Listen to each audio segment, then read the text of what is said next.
रविवार आहे आणि आज रविवारच्या नाश्त्यासाठी बघा मी किती छान छान नाश्ता केलेला आहे।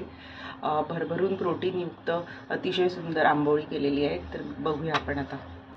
ही आंबोळी बनवण्यासाठी या वाटीच्या मापाने मी 1 वाटी मूग डाळ घेतली, 1 वाटी उडीद डाळ घेतली, 1 वाटी चणा डाळ घेतली आणि 1 चमचा मेथी घेतली आणि 1 वाटी ज्वारी आणि नाचणीचं पीठ घेतलं। ही ह्या डाळी मी रात्रभर भिजत ठेवल्या आणि सकाळी मिक्सरला लावल्या आणि ते पीठ मी ह्याच्यात मिक्स केलं आणि ह्याच्यामध्ये कोथिंबीर, चिरलेली कोथिंबीर आणि 1 मिरची घातली आणि विदाऊट सोडा किंवा इनो ह्या आंबोळ्या मी काढत आहे। आता पहा, एक आंबोळी मी आता काढून दाखवते आहे। आंबोळीचा हा जो डो तयार झाला आहे